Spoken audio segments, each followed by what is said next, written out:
ये सब बता रहे हैं कि NEP national education policy outdated हो चुका है, सिलेबस कंटेंट सब आउटडेटेड हो चुके हैं, पर इसका सोल्यूशन क्या है वो कोई नहीं लेके आ रहा है। सब सोचते हैं कि मॉडर्नाइज तरीके से हमारे बच्चों को पढ़ाया जाए। आप तो गर्भ संस्कार की बात कर रहे हो, आज की मॉडर्नाइज माँ बाप को आप कैसे कन्विंस करोगे? फॉरेन में तो ये चालू हो चुका है, इसको कहा जाता है प्रेगनेंसी लिटरेसी, यानी कि education during pregnancy. Home schooling भी लोग कर रहे हैं कि नहीं पढ़ाएंगे बट खुद ही पढ़ाएंगे। तो इंडिया में क्या अगर स्कूलिंग नहीं हो स्टिल बच्चा एक सोसाइटी के लिए तैयार हो सकता है? होम स्कूलिंग का कॉन्सेप्ट सबको बहुत अच्छा लग रहा है, पर उसको स्ट्रक्चर कैसे करना है वो किसी को पता नहीं है। होम स्कूलिंग और अनस्कूलिंग में बहुत बड़े 4 प्रॉब्लम्स आज लोग फेस कर रहे हैं। सबसे पहला, मतलब आपके इसमें तो ना तो कोई सिलेबस है ना कोई एग्जाम ले रहे हो आप, फिर मतलब बच्चे की ग्रोथ कैसे मापोगे? इस प्रोसेस में हम स्टेजेस को हम फॉलो करते हैं। तो हर बच्चे के अंदर 4 स्किल्स होती है। एक मेंटरिंग स्किल, एक एडमिनिस्ट्रेटिव स्किल, एक होती है ऑर्गेनाइजिंग स्किल और एक होती है।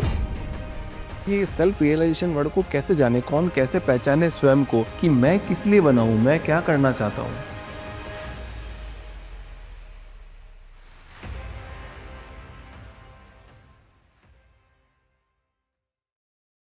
डॉक्टर मुनि जी, बहुत बहुत स्वागत है आपका द फाउंडर्स ड्रीम के अंदर।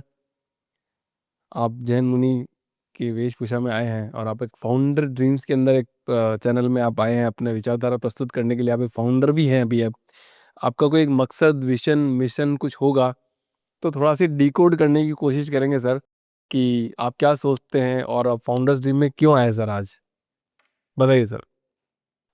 तो मैं अनस्कूलिंग पे और होम स्कूलिंग पे काम कर रहा हूँ।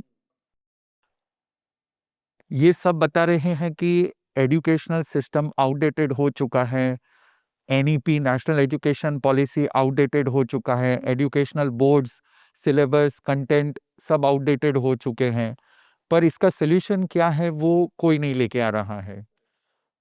कुछ मेहनत भी कर रहे हैं तो वो आज इतने पॉपुलर नहीं हैं या मेन स्ट्रीम में ये अभी तक लेके नहीं आ पा रहे हैं। One of them even I am trying to bring in the mainstream the most updated content and school education system, which is actually ancient, but it is most relevant in today's world, in the world of AI. ये structured unschooling और structured home schooling आज बहुत ज़रूरी है। The reasons, there are lot of reasons behind it. The most important reason is the outdated content and syllabus of educational boards. With such kind of content, the children will start disinteresting and disrespecting the education system itself. And once they started disrespecting the educational system, they will never fall in, they will never allow themselves to fall into the trap of education system. To maintain the mainstream education system, we need to bring many changes, and I have structured it. I have structured it in the terms of value, in terms of content, and in terms of application. Doctor मुनि sir, एक छोटी सी बात करने की कोशिश करते हैं यहाँ पे और लोग भी समझ पाएंगे अपनी बात को। मतलब पुराना थोड़ा हिस्ट्री में चलते हैं। अभी हिस्ट्री में होता था कि गुरुकुल सिस्टम होते थे और वहाँ पे एक प्रॉब्लम दी जाती थी, उस प्रॉब्लम को सॉल्व करना होता था तो कि आपकी बुद्धि चलती थी। और उसी की वजह से इतने बड़े वीर लोग हमारे धरती से निकले और उन्होंने बड़े बड़े काम किए हैं।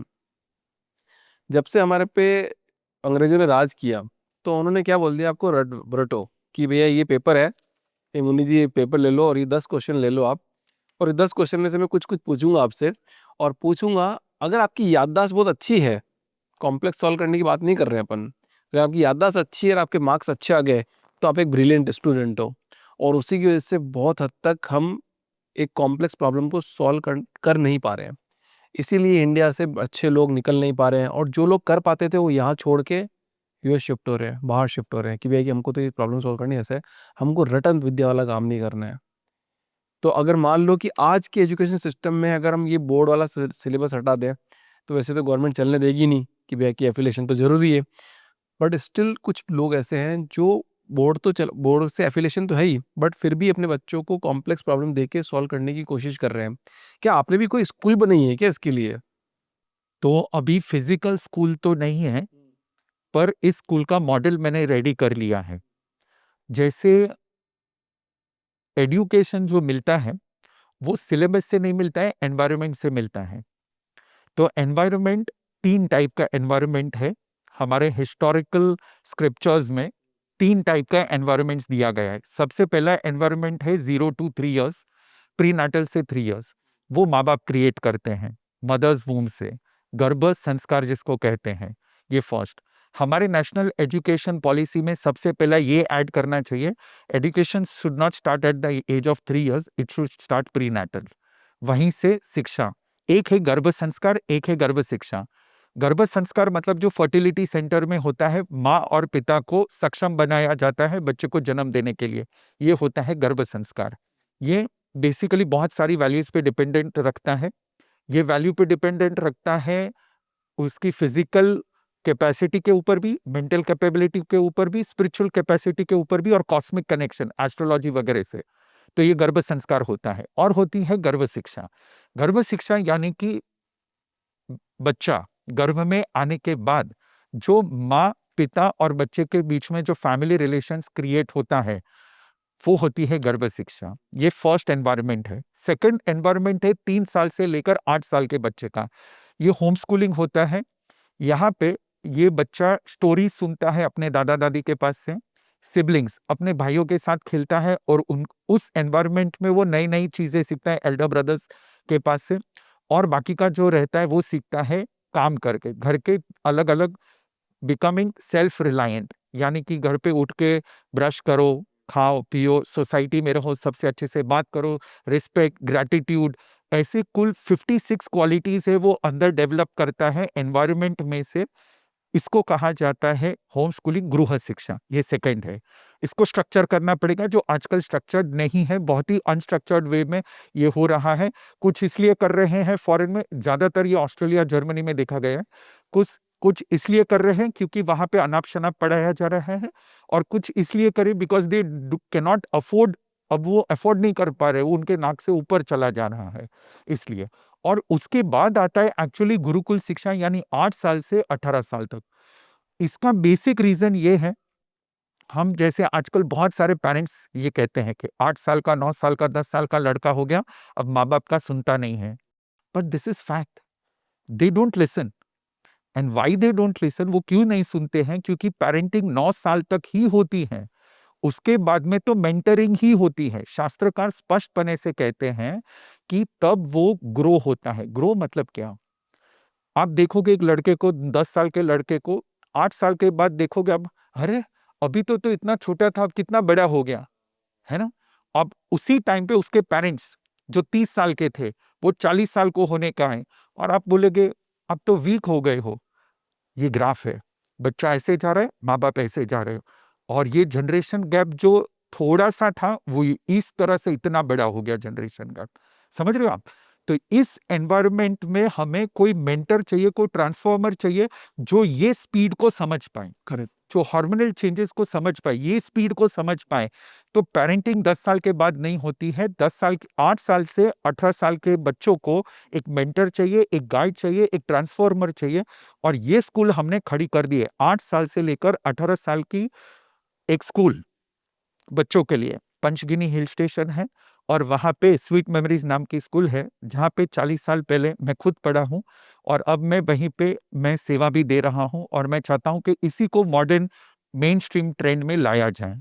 ओके, पर ये कैसे लेके आएंगे? क्योंकि आजकल के तो एकल परिवार है, और सब सोचते हैं कि मॉडर्नाइज तरीके से हमारे बच्चों को पढ़ाया जाए। आप तो गर्भ संस्कार की बात कर रहे हो, ये तो बहुत डीप मीनिंग हो गया, बहुत डीप बात हो गई। बट आज के मॉडर्नाइज माँ बाप को आप कैसे कन्विंस करोगे कि मतलब पहले तो आपके संस्कार अच्छे होने चाहिए, फिर आपके गर्भ संस्कार अच्छे होने चाहिए, फिर बच्चा जब आएगा तब अच्छे होने चाहिए। तो ये तो अपने आप में एक बहुत कॉम्प्लिकेटेड सिचुएशन हो गई। आपको शायद पता नहीं होगा, फॉरेन में तो ये चालू हो चुका है। 2-2 लाख डॉलर की फीस चुका के लोग प्रेगनेंसी केयर के, और प्रेगनेंसी लिटरेसी, इसको कहा जाता है pregnancy literacy, pregnancy care, not only pregnancy care, pregnancy literacy, यानी कि एजुकेशन ड्यूरिंग प्रेगनेंसी, ये चालू हो चुका है। और जैसे योगा फॉरेन में गया और वहां से वापस रिटर्न आया, तो वैसे ये एजुकेशन भी वहां पे चला गया है। थोड़े 5-7 साल के बाद यहाँ पे आएगा, पर वो इतना एक्सपेंसिव हो चुका होगा कि लोग शायद जैसे एक्सपेंसिव चीज़ों के, ब्रांडेड चीज़ों के पीछे भागते हैं, तो वैसे वहाँ से कोई ब्रांड आएगी और तब वो सिखाया जाएगा, तो लोग तो उसको अपनाने ही वाले हैं। So let us start what is in the main stream is going to happen after 5 years. शायद आज कोई मुझे कहेगा कि I am ahead of time, पर किसी को तो अहेड ऑफ टाइम रहना ही पड़ेगा, तो ही तो वो पैरेलल चल पाएगा। एब्सोल्युटली सर, बहुत गहरी बात कर दी आपने। अभी बच्चे की पढ़ाई की बात कर रहे हैं अपन, तो मतलब मान लो बहुत सारे बच्चे ऐसे थे, मैं भी थोड़ा पढ़ाई में बहुत अच्छा तो नहीं था। मेरे भी तो हमेशा कम मार्क्स ही आते थे। कोई समझ नहीं पाता था उस टाइम पे कि यार, और खूब कुटाई करते थे, अरे इसको तो मारो, तो इसको तो ऐसा मारेंगे तब जाके ये सुधर जाएगा और अच्छे मार्क्स लेके आ पाएगा। तो क्या वो किसी मतलब वो जो गैप था उसको कैसे फुलफिल किया जाए? वो मैं तो आज कर ही रहा हूँ, शायद मेरी लाइफ में थोड़ा बहुत भी 1% भी अगर अच्छा कर रहा हूँ शायद, तो कर ही रहा हूँ।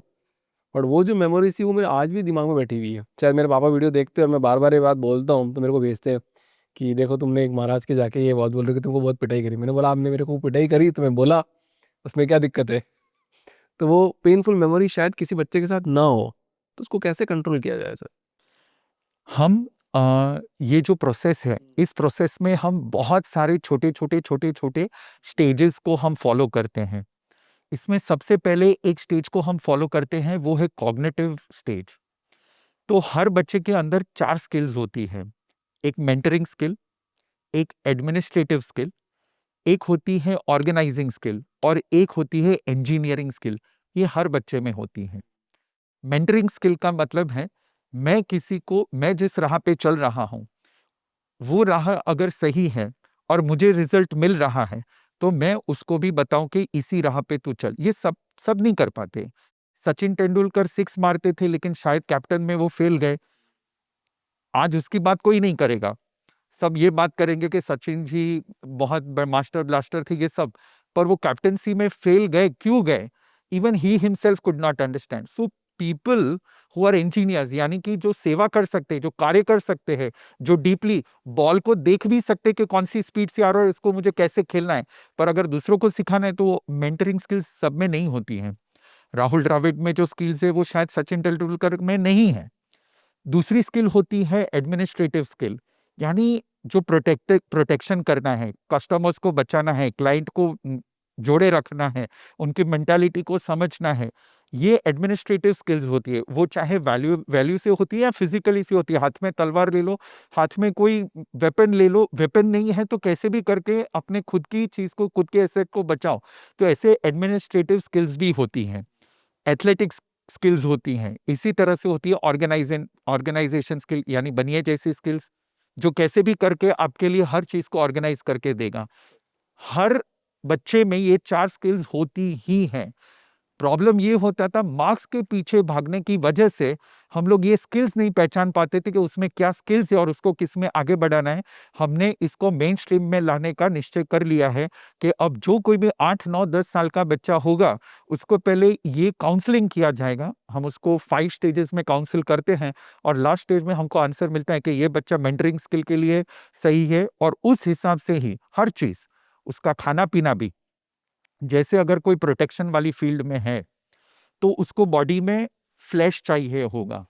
वहीं पे अगर कोई ऑर्गेनाइजिंग फील्ड में है, तो उसको फ्लैश नहीं चाहिए, और इंजीनियरिंग फील्ड में है, तो उसको तो भूखा ही रहना पड़ेगा, तो ही तो क्रिएटिविटी उसकी चलेगी।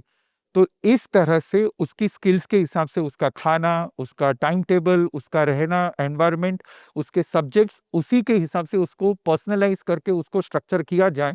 अगर ये मेन स्ट्रीम में आ गया, तो जो पुराने जो ख़यालात थे, जो ट्रॉमा आज आप, मैं, हम सब जो जिस ट्रॉमा से हम आज भी वो याद करते हैं, जो कि कई-कई बच्चे बच्चे तो ऐसे होते कि जिस दिन मार्कशीट आने वाली होती थी, वो गायब हो जाते थे। माता-पिता को पता नहीं चलता था कि कहाँ गए। वो इतना डरते थे कि आज मार्कशीट में जैसे कि मेरा आज डूम्सडे क्यों ना है, मेरा आज यमराज आके मेरा कुछ करने वाला है, वैसा दिन हो जाता था। ये ट्रॉमेटिक सिचुएशन फ्यूचर में अब ना आए, इसके लिए हमने ये कोशिश की है। तो आपको क्या लगता है वास्तव में, अगर बच्चा स्कूल ना जाए, मान लो कि कुछ माँ-बाप होम स्कूलिंग कर रहे हैं, आजकल हम वीडियो देखते हैं कि होम स्कूलिंग कर रहे हैं। बट शायद एक इंसिडेंट, शायद कुछ गड़बड़ हो गया था इंडिया के अंदर कि एक पेरेंट्स ने अपने बच्चे को बोला चलो इंडिया टूर पे चलेंगे, और शायद वो तमिलनाडु या कहीं गए तो उन पे एक अटैक हो गया, ऐसा हो गया, तो वो पूरा सीन ही खराब हो गया कि यार नहीं, हमको नहीं करना चाहिए था ऐसा। बट होम स्कूलिंग भी लोग कर रहे हैं कि नहीं पढ़ाएँगे बट खुद ही पढ़ाएँगे। तो इंडिया में क्या अगर स्कूलिंग नहीं हो, स्टिल बच्चा एक सोसाइटी के लिए तैयार हो सकता है? एब्सोल्युटली। ये प्रॉब्लम कैसा है, जैसे इंडिया को फ्रीडम मिला लेकिन इंडिया के पास खुद का कॉन्स्टिट्यूशन नहीं था। इंडिया को फ्रीडम के लिए जैसे फाइटिंग हुआ, तो फ्रीडम फाइट के साथ में इंडिया को चलाएंगे कैसे फ्रीडम के बाद, वो पहले से स्ट्रक्चर होना चाहिए था। यही बात हो रही है अब स्कूलिंग के साथ। अनस्कूलिंग तो सबको करना है, होम स्कूलिंग का कॉन्सेप्ट सबको बहुत अच्छा लग रहा है, पर उसको स्ट्रक्चर कैसे करना है वो किसी को पता नहीं है। आप चाहे कहीं भी देख लो, और सब खुद खुद के एनवायरनमेंट में एडजस्ट हो चुके हैं। होम स्कूलिंग और अनस्कूलिंग में बहुत बड़े 4 प्रॉब्लम्स आज लोग फेस कर रहे हैं। सबसे पहला है कंपेनियनशिप। ये बच्चे इंट्रोवर्ट होते जा रहे हैं, दिस इज वेरी बैड। दूसरा, अनप्लैन्ड स्ट्रक्चर, यानी कि एक दिन जैसे माँ बाप का भी एक टोन रहता है, एक दिन मूड में होते हैं, एक दिन मूड में नहीं होते हैं, उनके मूड हाई लो होते रहते हैं। बच्चे इनके साथ एडजस्ट नहीं कर पाते हैं, दिस इज ऑल्सो ट्रोमैटिक। मैं रिक्वेस्ट करना चाहूंगा ऐसे माँ बाप को, अगर आप खुद को संभाल नहीं पा रहे हो और बच्चे को अनस्कूलिंग या होम स्कूलिंग करवा रहे हो, you are going to ruin his life. तो दूसरा प्रॉब्लम है खुद को कंट्रोल नहीं कर पाना। तीसरा सबसे बड़ा प्रॉब्लम है डिसिप्लिन। स्कूल में जाने के लिए हर सुबह में माँ बाप को 7:30 बजे उसको इंडिया में उठाना ही पड़ता है कि चलो बस आ गई, ये करना है। पर जब होम स्कूलिंग होती है, माँ बाप को लगता है कि नहीं, उसको उठने दो, कौन से भी टाइम पे उठने दो। अब ये जेनजी वाले बच्चे जब ऑफिस पे जाएंगे, रिक्वेस्ट करेंगे कि मुझे नौकरी दो आपके पास, और वो सामने से जब डिसिप्लिन मांगेंगे, तो ये लोग ये कहते हैं, डिसिप्लिन की क्या जरूरत, तुम्हारा काम हो रहा है ना, तुम काम को देखो, हमारा मत देखो हम क्या कर रहे हैं। This is the most worst outcome which can come out of unschooling और अनस्ट्रक्चर्ड होम स्कूलिंग। करेक्ट। तो ऐसे बहुत सारे प्रॉब्लम्स हैं। कम्युनिकेशन का भी प्रॉब्लम है, कंपेनियनशिप का प्रॉब्लम है, वैल्यूज नहीं आ रही है, डिसिप्लिन नहीं हो रहा है, घर का ट्रेडिशन शायद इनहेरिट हो जाता है। सबसे बड़ा प्रॉब्लम होता है प्रेशर ना झेल पाना। घर पे इतना प्यार भरा माहौल होता है और बच्चों को ऐसे लगता है, माँ बाप को ऐसे लगता है कि उस पर प्रेशर नहीं होना चाहिए। ये बात सही है, प्रेशर नहीं होना चाहिए, पर रियलिटी ये है कि उसके अंदर शॉक एब्जॉर्बिंग कैपेसिटी अगर नहीं होगी, तो वो फ्यूचर में किसी भी सिचुएशन को हैंडल नहीं कर पाएगा। हमारे यहाँ पे हमने ये स्पेशली हमारे जो एजुकेशन सिस्टम है, इसको हमने नाम दिया हुआ है शॉक एब्जॉर्बिंग एजुकेशन सिस्टम। मैं आपको थोड़ी सी बात उसके बारे में बताऊंगा। आप जिम में जाओगे, तो जिम में क्या होता है, पहले आप वीक होते हो, खाना खाओगे, फिर धीरे धीरे थोड़ा थोड़ा शॉक, आपके लिगामेंट्स टेयर होंगे, 2 दिन हील करेंगे, आप बर्फ वगैरह लगाओगे, ठीक हो जाएगा। 2 दिन के बाद वापस प्रेशर करोगे, प्रेशर दोगे बॉडी को, धीरे धीरे धीरे धीरे धीरे करके आप बॉडी को 6, 8, 12, 1 साल 2 साल में शॉक एब्जॉर्बर बना दोगे। आपको शायद पता होगा, सबसे महंगे से महंगी गाड़ी में 45 करोड़ की, 50 करोड़ की जो गाड़ी होती है, उसके अंदर सबसे इंपॉर्टेंट पार्ट कौन सा होता है? Shock absorber. गाड़ी स्मूथ चलनी चाहिए। मर्सिडीज अगर चलेगी 45 करोड़ की गाड़ी, उसके अंदर कोई और पार्ट अच्छा हो ना हो, सबसे इंपॉर्टेंट चीज होती है शॉक एब्जॉर्बर। और इसी तरह हमारा जीवन भी, मारुति 800 है या मर्सिडीज है, ये किस पे निर्भर होता है? शॉक एब्जॉर्बिंग कैपेसिटी पे। ये घर पे नहीं होता है, ये घर पे नहीं होता है। उसको स्ट्रक्चर्ड वे से उसको धीरे धीरे, हाँ, प्रॉब्लम दोनों लेवल का एक्सट्रीम प्रॉब्लम है। होम स्कूलिंग कर दिया तो प्रेशर ही नहीं है, और अगर स्कूलिंग कर दिया तो प्रेशर इतना सारा है कि वो खिल नहीं पा रहा है। इसको हमने स्ट्रक्चर किया है स्ट्रॉक। एक बच्चे को शॉक कितना एब्जॉर्ब करना पड़ेगा, उसको कंफ्यूजन में से, कंप्लीटली इल्यूजन और कंफ्यूजन में से बाहर निकलना है, तो धीरे धीरे धीरे धीरे, without falling under any pressure या ट्रोमैटिक सिचुएशन में जाने के अलावा, उसको कैसे हम आगे ले सकते हैं, ये हमने स्कूल में स्ट्रक्चर किया है। डॉक्टर मुनि सर, आजकल देखा जाता है कि स्कूलिंग जो भेज रहे हैं मेट्रो सिटी के पेरेंट्स, शायद बात से वो नाराज़ भी हो जाएँ, बट सबको अपना मी टाइम चाहिए, इसलिए बच्चों को स्कूल भेजा जा रहा है। बच्चों को भी मी टाइम चाहिए, इसलिए वो स्कूल जा रहे हैं। मैंने ऐसे सैकड़ों बच्चों को काउंसलिंग किया है, क्योंकि उनको ये पता है, 8 साल के, 9 साल के, 10 साल के बच्चे, छोटे छोटे, I am not talking about 14-15 साल के बच्चे, यू वोंट बिलीव, ये बच्चे मुझे कह रहे हैं, अब व्हेन आई आस्क देम कि why do you go to school, we go to meet friends, we go to have our lunch box. और वो क्यों मेरे पास आए हैं, क्योंकि माँ बाप और टीचर्स बार बार नोट लिखे रहे कि आपका बच्चा टॉकेटिव है, वो बात कर रहे हैं, वो क्लास क्लास के एनवायरनमेंट को खराब कर रहे हैं, इसलिए वो मेरे मेरे पास लेके आ रहे हैं। और मैंने उनको पूछा, काउंसलिंग किया कि यू क्यों कर रहे हैं? माँ बाप को तो मी टाइम चाहिए ही चाहिए, बच्चों को मी टाइम चाहिए। माँ बाप का पूरा दिन कट कट कट कट वो भी नहीं सहन पार कर पा रहे हैं, या माँ बाप उसको अटेंशन नहीं दे रहे, वो भी उसको अंदर इतना खलता है कि वो चाहता है कि कोई मुझे बुलाए। और सबसे बड़ी बात ये हो गई है स्कूल में, teachers also want me time, teachers also want to get rid of the children के फटाफट पोर्शन पढ़ाओ और निकलो। एक्चुअली पूरा स्कैटर्ड हो चुका है, बहुत स्कैटर्ड हो चुका है। इन तीनों तीनों को वापस हमको एक जगह पे लाना पड़ेगा। मुनीष जी, एक बात बताइए ना, मतलब पहले तो ऐसा नहीं था, मतलब आज से कुछ साल पहले तो जैसे मैं भी जॉइंट फैमिली में रहा हूँ, हम लोग 8 से 10 बच्चे मतलब साथ में बड़े हुए हैं, और पापा, ब्रदर सब साथ में रहा करते थे, और एकदम ऐसा रहा कुछ ठीक है, कोई आ रहा है जा रहा कर रहा है, बट किसी को मी टाइम नहीं चाहिए होता था, सब आपस में एक साथ ही रहता था। बट आज तो एकल परिवार में 3 लोग भी अपना मी टाइम मांग रहे हैं, ऐसा क्यों? सबसे बड़ा प्रॉब्लम आजकल है खुद को डिफाइन करना। सबसे बड़ा प्रॉब्लम आज लोगों के अंदर जो प्रॉब्लम आ रहा है, लोग खुद को डिफाइन नहीं कर पा रहे हैं। They don't know how to define themselves. लोगों के ओपिनियन पे, लोगों के वैलिडेशन पे खुद को डिफाइन कर पा रहे हैं। अब घर में प्रॉब्लम ये होती है, क्योंकि सब लोगों को पता होता है कि एक दूसरे के नेगेटिविटीज क्या है, तो एक दूसरे को वैलिडेशन नहीं दे पाते हैं, एक दूसरे को एप्रिसिएशन नहीं दे पाते, और इसी वजह से तीन घर में तीन ही लोग हो, फिर भी एक दूसरे से भागते हैं।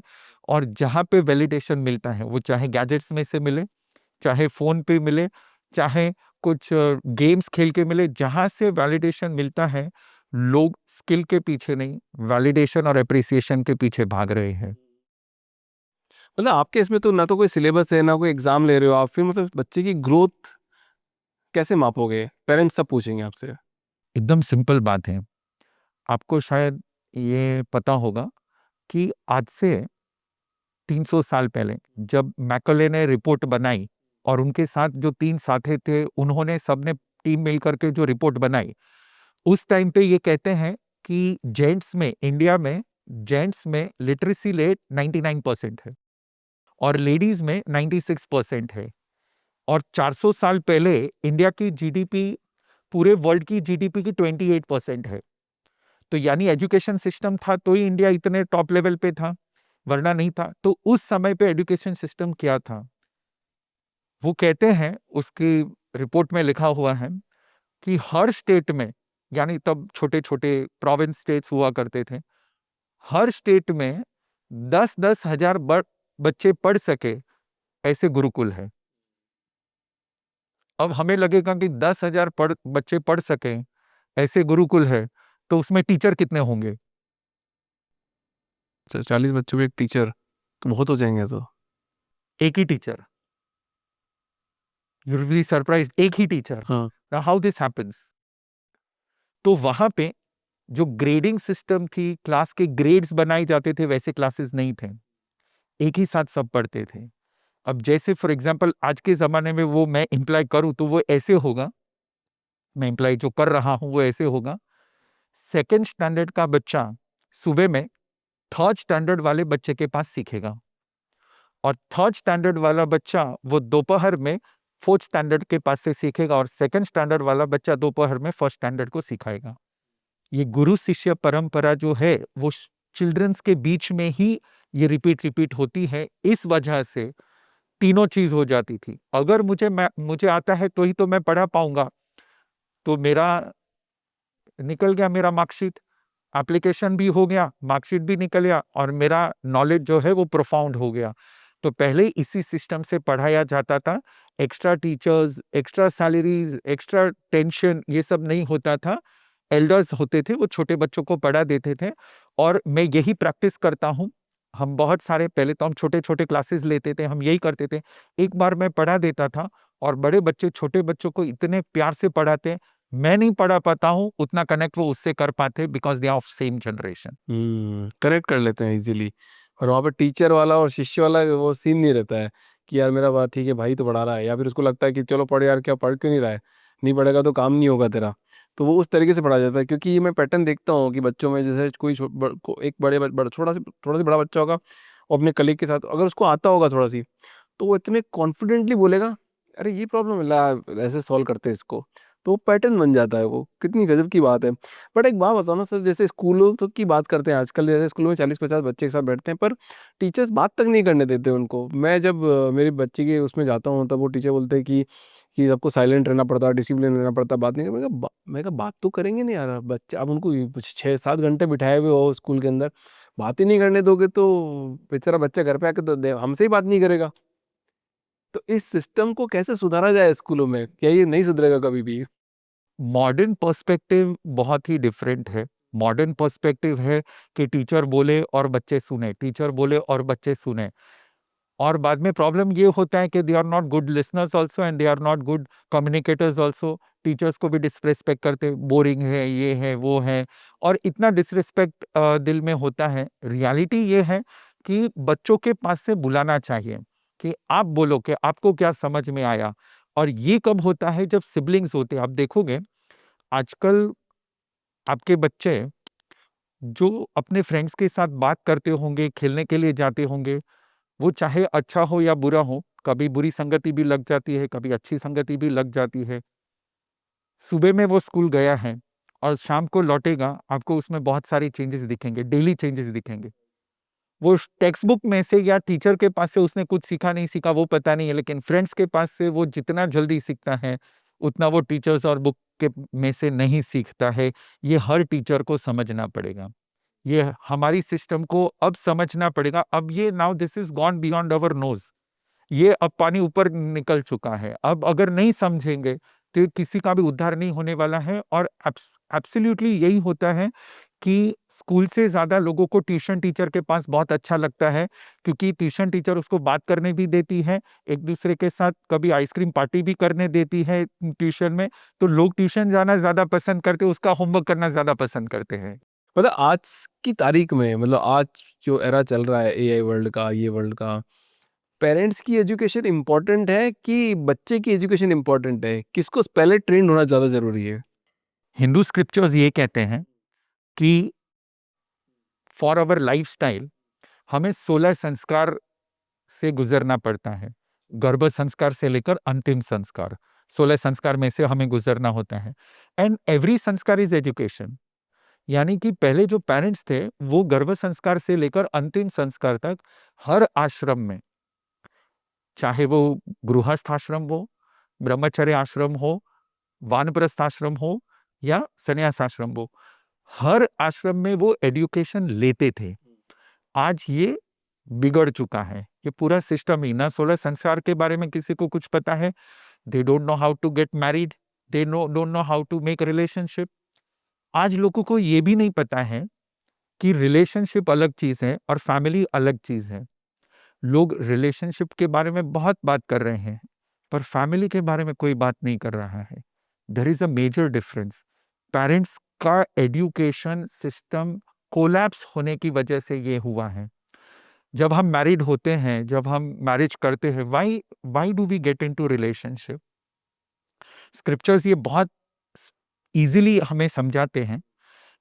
रिलेशनशिप्स हमेशा इंटरेस्ट पे बेस्ड होता है। इंटरेस्ट पे, यानी मुझे आपसे रिलेशनशिप रखना है नहीं रखना है, that depends upon my interest. Family does not get created upon interest. Interest वाले रिलेशनशिप में से कभी फैमिली क्रिएट नहीं होती है। और आज हर फैमिली बर्बाद हो रही है, डिवोर्स केस बढ़ रहे हैं, because the education system of these ashramas is collapsed.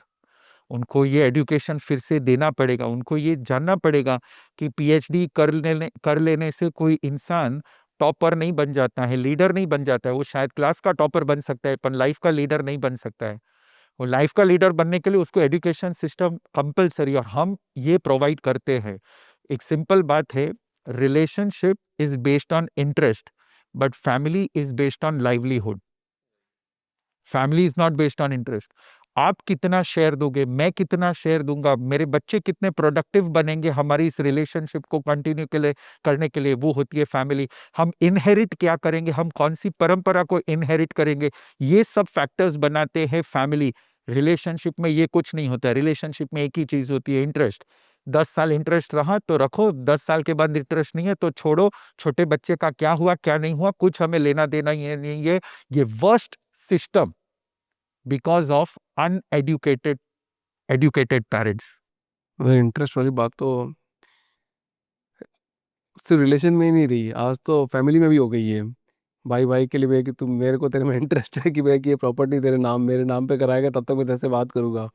या घर में कोई बड़ा बुजुर्ग है कि जो उस पर आई लगाए रहते हैं कि ये तभी है तब तक मैं तेरे से बात करूंगा, अदरवाइज मैं तेरे से बात नहीं करूंगा। आप तो ये बात भी कर सकते हैं कि भाई जैसे पेरेंट्स वाली जनरेशन तो एक है, पेरेंट्स के बच्चों में भी एक ऐसा आ गया कि वो इंटरेस्ट लेवल हो गया उनका। तो वो पहले तो फैमिली हुआ करती थी, बट आजकल पापा के बच्चों में भी सेटिंग नहीं है कि मतलब फैमिली वाली बात नहीं रही, वो इंटरेस्ट शो करने लगेगी। This has happened because of this modern education. Modern education ने हमारे पूरे संस्कार, पूरी सिस्टम, पूरे देश को बर्बाद कर दिया है और इसको रिवाइव करना बहुत जरूरी है।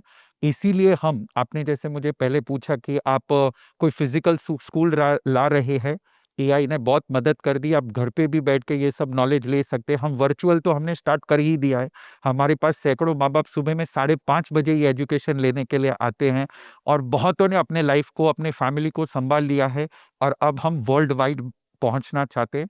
इसलिए हमने ये वर्चुअल ग्लोबल गुरुकुलम शुरू किया है, सिर्फ बच्चों के लिए नहीं, बचपन से लेकर बूढ़े तक हर एक के लिए। और इसका हमने नाम दिया है master of belief and action.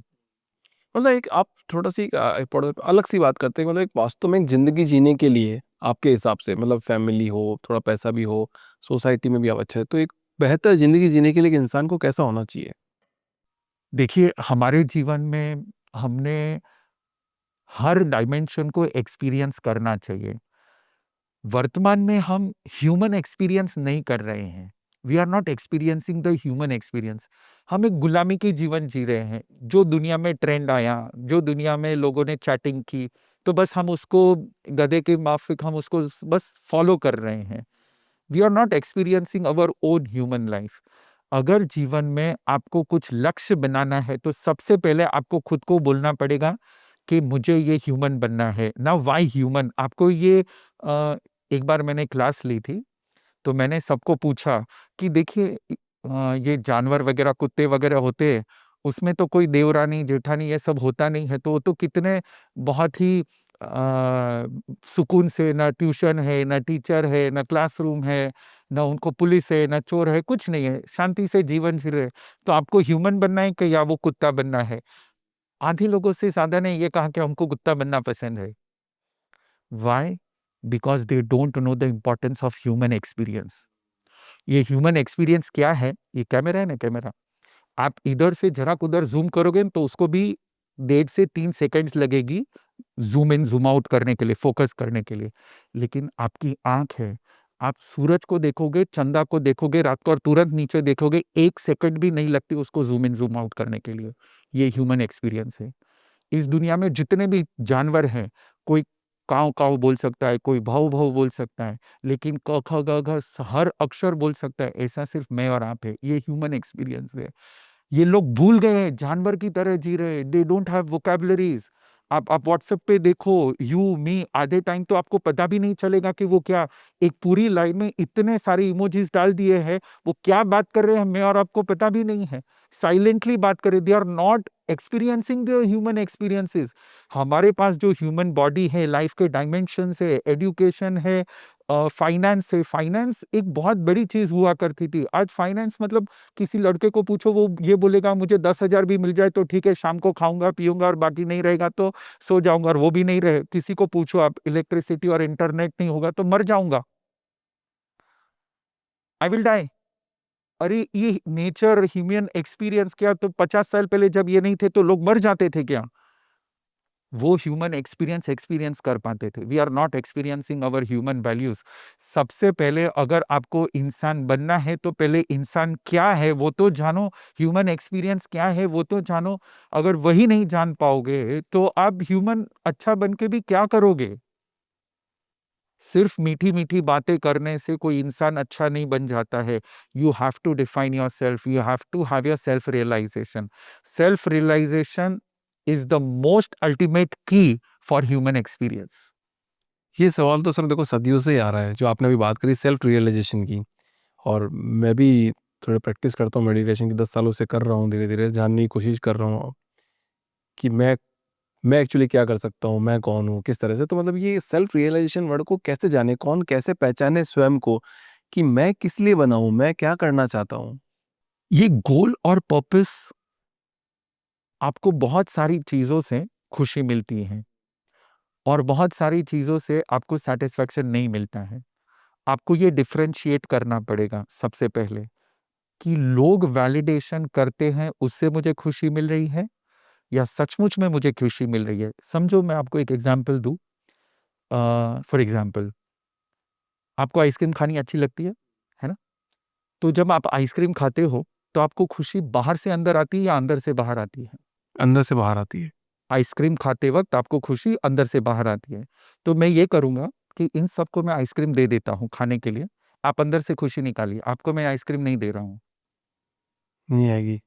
आप बोले ना अभी, तो खुशी बाहर से आती है कि अंदर से बाहर आती से है? आती है। पक्का? हुँ, चेंज मत करना फिर, ठीक है, नहीं करूँगा। ऑनलाइन है। हाँ, मान लो आप खा रहे हो और आपको फ़ोन आया कि आपके बाहर फैक्ट्री ये कंपनी में आग लगी है, आइसक्रीम खा रहे हो, जाएगी कि नहीं जाएगी? नहीं जाएगी। अभी तो जा रही थी, हाँ, तो खुशी कहाँ से आती है?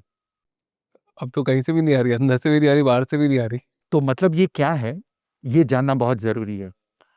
आपके माइंड में जैसे कंप्यूटर में एल्गोरिदम होता है, उसमें फीड किया जाता है, जावास्क्रिप्ट से फीड किया जाता है। अगर ऐसा-ऐसा है तो आपको ये दिखाना है। सेम टू सेम प्रोग्रामिंग यहाँ पे होता है। इसको कहते हैं न्यूरो लिंग्विस्टिक प्रोग्रामिंग। न्यूरो मतलब आपका माइंड और उसमें ये लैंग्वेजेज़ डाल-डाल के उसको प्रोग्रामिंग किया जाता है। आपके बचपन में प्रोग्राम किया गया था आपको। कैसे? जब आपके माइंड में ये पता चले कि टंग पे एक स्वीट चीज़ आई है, तो आपका माइंड ढूँढेगा ये स्वीट है, ये गरम है कि ठंडी है? तो उसको पता चलेगा अरे इसका टेम्परेचर बहुत कूल है। अच्छा, ये स्वीट भी है, कूल भी है, तो अब ये सॉफ्ट है या हार्ड है? तो उसको पता चलेगा ये ठंडी भी है, स्वीट भी है और सॉफ्ट भी है, यानी ये आइसक्रीम है।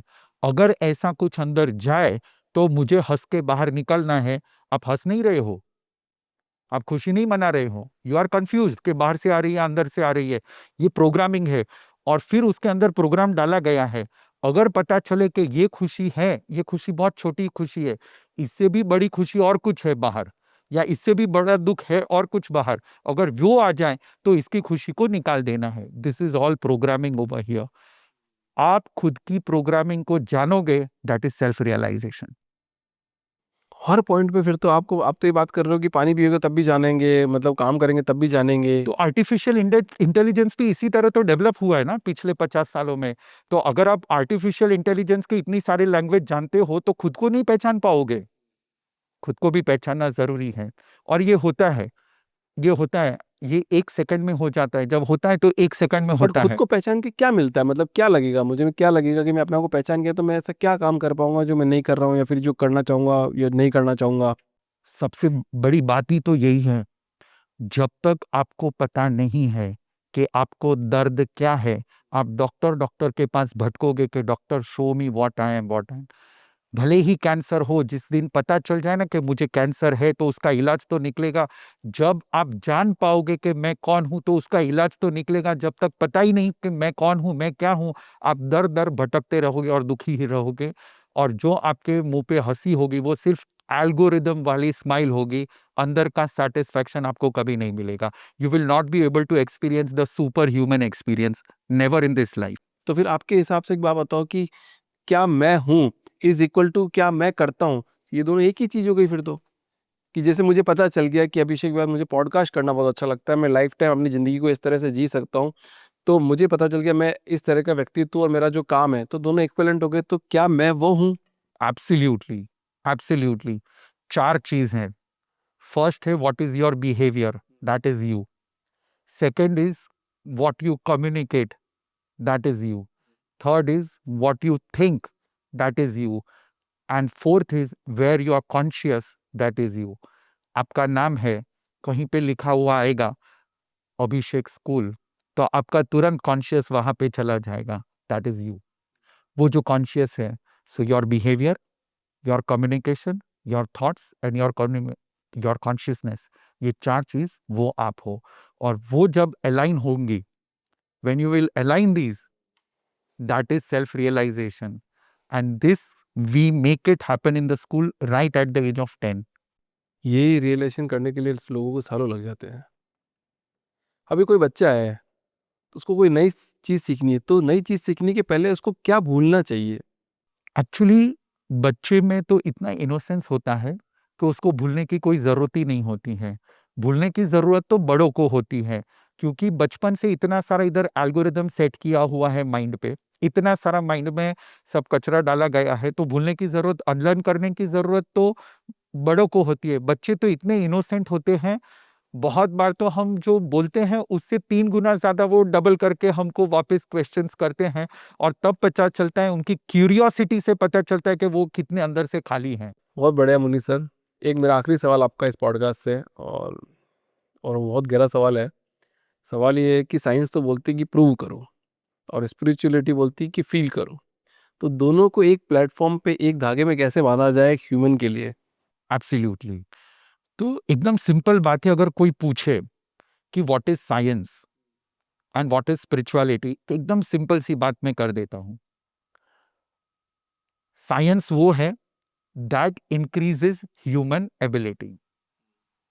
आज तक आपने सुना है कि शेर बोल नहीं पा रहा था और उसके लिए साइंस ने डिवाइस बनाया कि अब शेर बोल पाए? नहीं। नहीं। आज तक आपने सुना है कि बंदर स्टेबल नहीं हो पा रहा था और साइंस ने कोई डिवाइस बनाया जिससे बंदर स्टेबल हो जाए? यानी कि साइंस किसी और के लिए काम नहीं करता है। वो किसके लिए काम करता है? ह्यूमंस को सुपर पावर बनाने के लिए, to dominate the world. Science only increases human abilities, बस। इसके ऊपर साइंस नहीं है।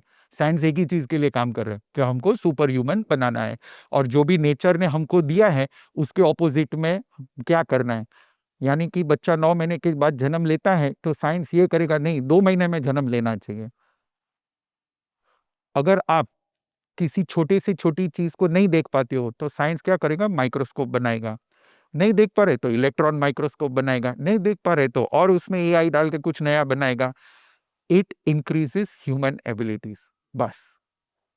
जो हमको दिखता है, टच फील होता है, उसको जो एम्पलीफाई करे वो साइंस है और कुछ नहीं है। और स्पिरिचुअलिटी क्या है? Spirituality focus on unseen. Unseen जो दिखता नहीं है। ग्रोथ दिखती है कभी?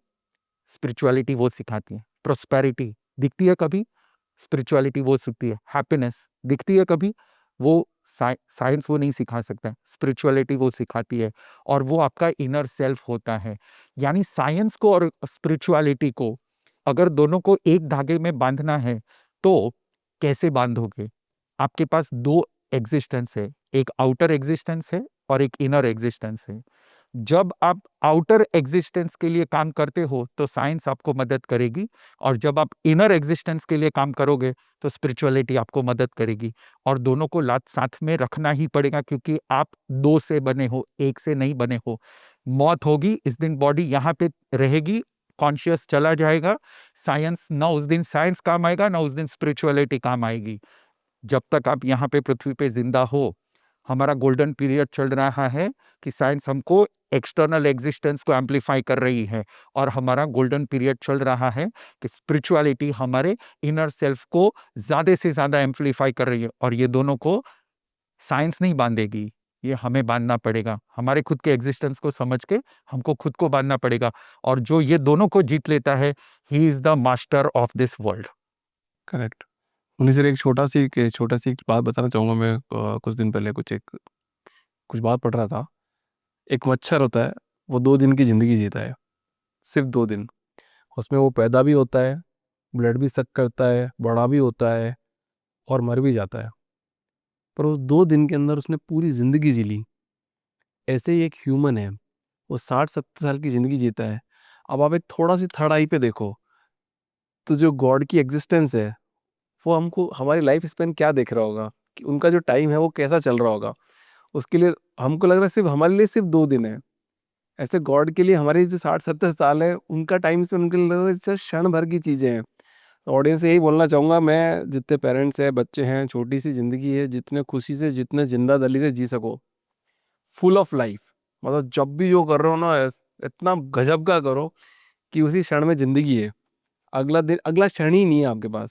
तो शायद आप एक बहुत शानदार ज़िंदगी जी सकते हो, क्योंकि किसी की भी फ़िक्र करने से आपका कुछ भी नहीं होगा, क्योंकि आपके हाथ में ऐसा कुछ भी नहीं है कि आप, मैं आपको कंट्रोल कर लूँगा या आप मुझे कंट्रोल कर लोगे। मेरी सीमा सिर्फ़ यहीं तक है, दैट्स इट। इतना लोगों को समझना पड़ेगा सर। तो बहुत-बहुत धन्यवाद आपका इस पॉडकास्ट में आने के लिए और मेरी एक स्पिरिचुअल वापस जर्नी चालू करने के लिए। Thank you so much sir.